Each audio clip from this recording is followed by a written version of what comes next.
कुछ धन को ABCD में बांटा गया है 5, 2, 4, 3 के अनुपात में।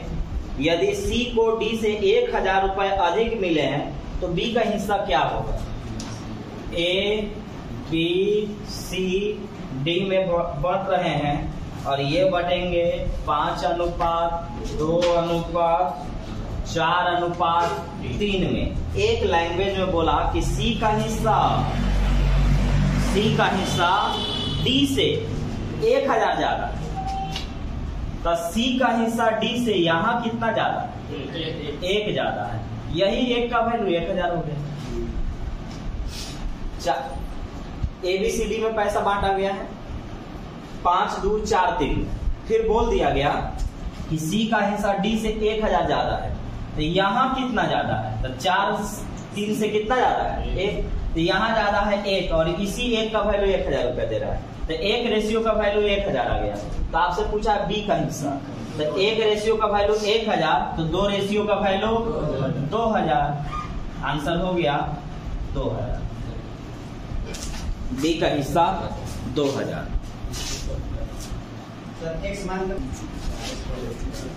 देखिए ABC के वेतन में, ABC का वेतन 2:3:5 के अनुपात में है।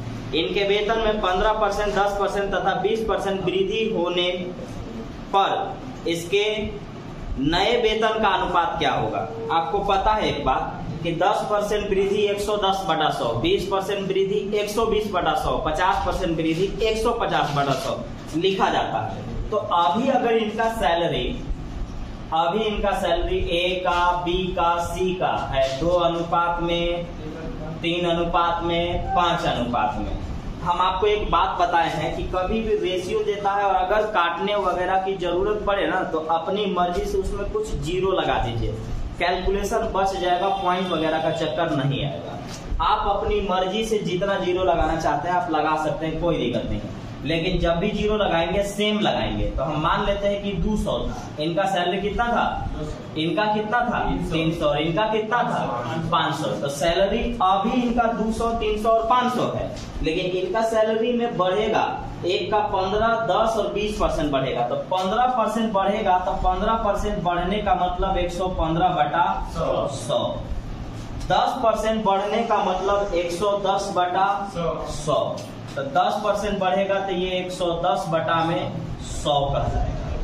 और ई 500 है और ई बढ़ेगा 20%। 20% बढ़ने का मतलब 120/100 कटेगा। तो यहाँ से 00 खत्म, 00 खत्म, 00 खत्म। देखिए 2 30, 200 30, 330, 12 25 60, 600।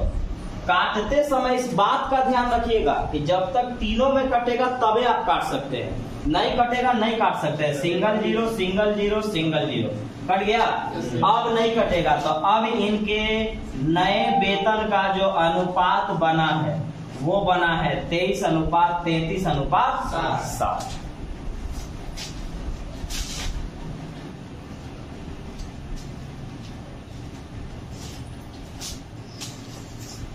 एक धन को PQR में 6, 19 और 7 के अनुपात में बांटा जाता है। यदि R अपने भाग में से 200 रुपए Q को दे दे तो इनके धन का अनुपात 3, 10, 3 हो जाता है। कुल धन कितना? देखिए कुछ है नहीं इसमें, एक चीज थोड़ा सा आपको कंफ्यूज करने के लिए दिया। PQR का जो रेशियो है वो 6 है, 19 है और 7 है। और आने वाला समय में ये रेशियो 3:10:3 बन जाएगा। लेकिन R अपना हिस्सा में से 200 निकाल के Q को दे रहा है। अब सुनिए, जब कभी भी सॉल्यूशन किया जाता है तो रेशियो में दो इक्वेशन को, मतलब दो चीज को उठा के किया जाता है। यहाँ रेशियो 3 को दिया है तो तीनों को नहीं करना है, वो बनेगा ही नहीं, बैलेंस होगा ही नहीं। आपको जब भी इसको सॉल्व करना है आप अपनी मर्जी से कोई रेशियो उठा सकते हैं। आप अपनी मर्जी से कोई भी रेशियो, अपनी मर्जी से आप कोई भी 2 रेशियो उठा सकते हैं। तो तो अभी आपका रेशियो है 6, 19, 7, आने वाला समय में 3, 10, 3 हो जाना है। लेकिन हुआ क्या है ना कि कोई अपना हिस्सा में से कुछ निकाल करके किसी को दे दिया है। आर अपना हिस्सा में से 200 निकाल के क्यू को दिया है, मतलब आर दिया है। तो आप मुझे बताइए, अब एक चीज और मैंने बताया था कि जब किसी चीज का रेशियो दिया जाए और फिर लास्ट में उसी रेशियो का वैल्यू पूछा जाए, तो पहले तो आप x मान लीजिए ताकि गड़बड़ ना हो। तो ये आपका x x x। अगर r के पास जय रुपया होगा, वो 200 रुपया q को देना चाहता है, तो इसका मतलब r और q को उठाया जा रहा है। तो आप r और q को इक्वेशन उठाइए, बन जाएगा। r और q के बारे में जिक्र किया ना, तो r और q का इक्वेशन आप उठाइए, बन जाएगा। अब बताइए कि इसके पास जितना भी रुपया होगा, अगर ये 200 रुपया इसको दे रहा है, तो इसके हिस्से में से 200 तो कम हो जाएगा है? मैं अगर अपने पैसा अपना जेब से दे रहा हूँ तो मेरे पास जितना भी पैसा होगा उसमें से मेरा उतना कम होगा ना। तो ये आपको आर दे रहा है 200 रुपया, तो इसके हिस्सा जितना भी होगा उसमें से 200 रुपया कम हो जाएगा। अब इसके हिस्से में जय रुपया होगा, उसमें 200 रुपया बढ़ न जाएगा, और कम को माइनस करते हैं और वृद्धि को प्लस करते हैं। मेरे पास जो भी हिस्सा रहा होगा उस हिस्सा में से 200 निकाल के आपको दिए, तो आपके पास जितना हिस्सा रहा होगा उसमें से 200 आपके पास बढ़ जाएगा। आप इन्हीं दोनों को लगाइए, और आपको पता है कि अनुपात मतलब बट्टा होता है। तो आप एक तरफ से उठाइए, जिसको उठाइएगा उसके सामने लिखिएगा, बस कोई दिक्कत नहीं है। तो आप लिखिए 19x + 200 बटा में r लिख रहा हूं ना, तो 7x - 200। Q का क्या रेशियो बनेगा आने वाला समय में? 10। R का क्या बनेगा? 3। बस हो गया, सॉल्व कर दिया जाए। ध्यान से ना, मैंने क्या लिखा है Q को, तो Q का रेशियो 10 था, 10 सामने लिखेंगे। R को, R का रेशियो 3 था, सामने लिखेंगे। क्योंकि ये क्या करेगा, अपना हिस्सा में से 200 निकाल के देगा, तो जितना हिस्सा था 200 कम हो गया, और इसके पास जितना था उसमें 200 बढ़ गया, तब जाके ये रेशियो हुआ। तिरछा तिरछी गुना, क्रॉस मल्टीप्लाई। 19 दिया 57x, 3 दूना के 600, 10 सत्ते 70x माइनस 200 गुने 10 2000 है। ये प्लस इधर आएगा तो माइनस, तो 70 में से 57 गया 13, ये माइनस इधर आएगा तो प्लस, तो 2000 और 600 2600, अरे 2000 और 600 2600, 13 दूना 26। x का वैल्यू आपने कितना लाया? 200। आपसे पूछा गया कि कुल धन कितना था, कुल धन कितना था, तो आपसे पूछ या कुल धन कितना है, तो कुल धन तो इन्हीं को ना मिला है, तो इनको कितना मिला है कुल धन? तो 19 और 6 25 और 7 32। कुल धन की अगर हम बात करेंगे तो 32x है, जिसको लिखेंगे 6x 19x + 7x। तो देखिएगा 25 और 7 32x में पूरा पूरी धन है, और x का वैल्यू हम कितना लाए हैं? 200। तो 32 दूना 6400 रुपया पूरा है, 6400 रुपया पूरा है। कभी भी सिर्फ 2 इक्वेशन को लेके चलिएगा, आसान रहेगा। अच्छा था आज का।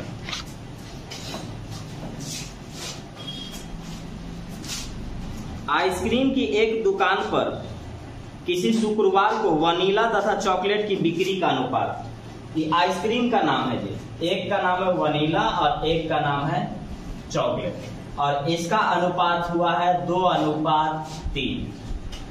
और बोला गया है कि यदि वनीला की बिक्री 4 को ज्यादा होता तब यह अनुपात बन जाता 3:4 होता, तब हुआ नहीं है। फ्राइडे के बारे में बात कर रहा है कि एक आइसक्रीम का दुकान है जिसमें फ्राइडे का ये सेलिंग हुआ।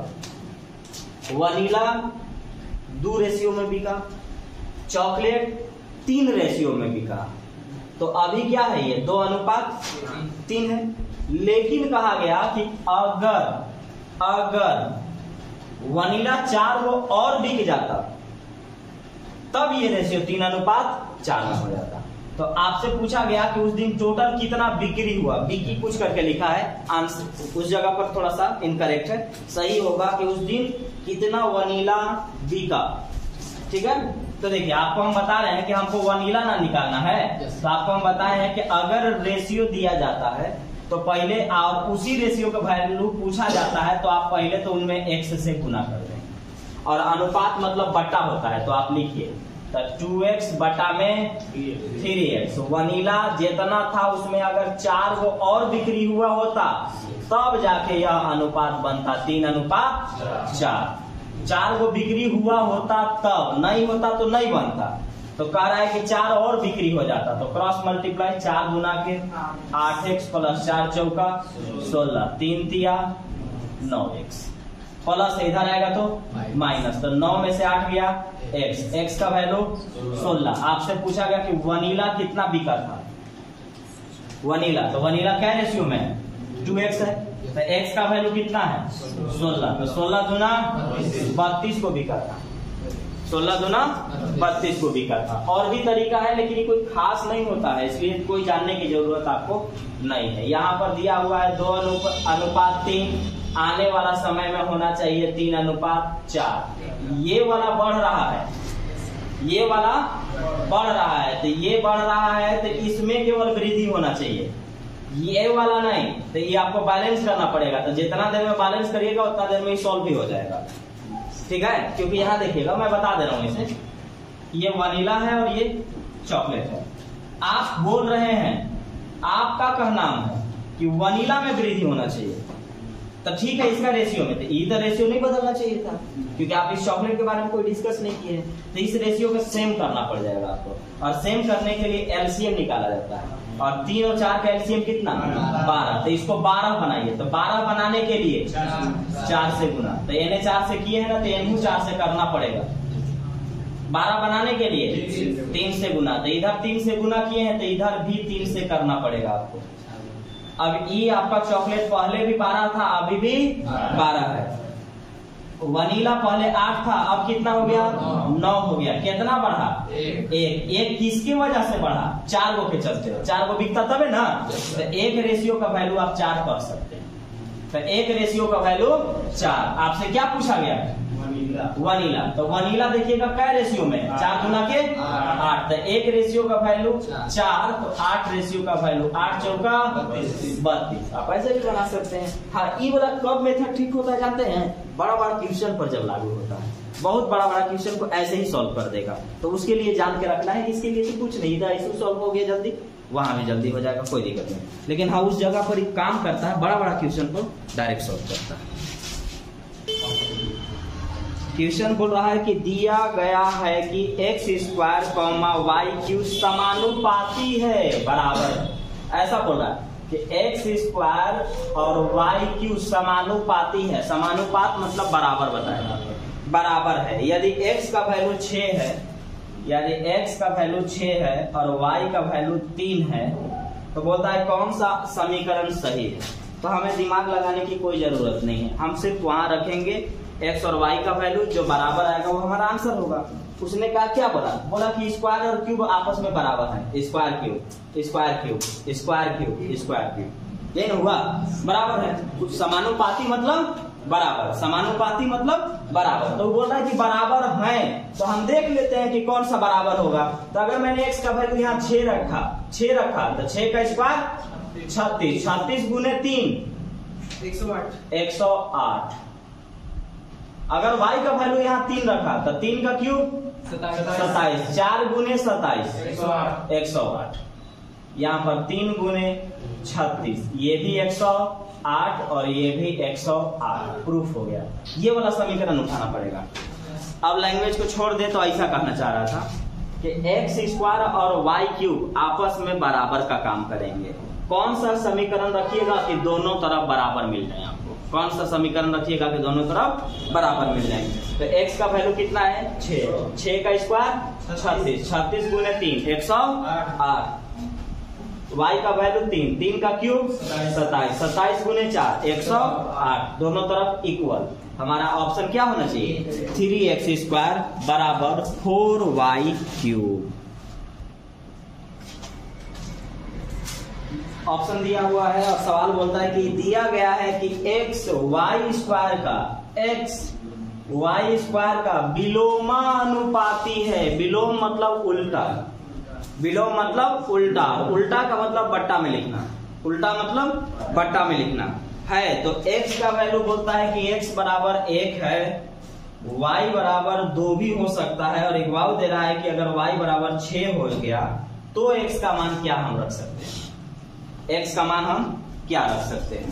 तो हमको कह रहे हैं आप कि x का जो भी मान होगा वो x जो है ना y स्क्वायर का विलोमानुपाती होगा। y स्क्वायर का विलोमानुपाती का मतलब हुआ कि y स्क्वायर यहाँ भी होगा और y स्क्वायर यहाँ भी होगा, जस्ट उल्टा होगा, है?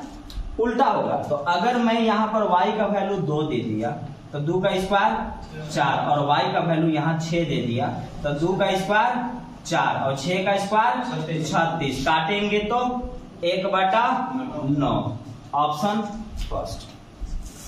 विलोमानुपात, विलोमानुपात मतलब उल्टा, उसी को बट्टा में करके अगर लिखना है तो मैं क्या रखूं, x के जगह पर ऐसा क्या रख दूं कि 1/9 आएगा। तो y स्क्वायर आपने कहा मतलब स्क्वायर कर देंगे, विलोम कहा यानी उल्टा करके नीचे लिख देंगे। तो एक को लिखेंगे 2 का स्क्वायर 4 बनेगा और 6 का स्क्वायर 36, 4/36। काटेंगे तो 1/9, तो x का मान क्या आएगा 1/9। समानुपात बोलेगा तो बराबर कर दीजिएगा, और विलोम बोलेगा तो उल्टा कर दीजिएगा, बट्टा में कर दीजिएगा।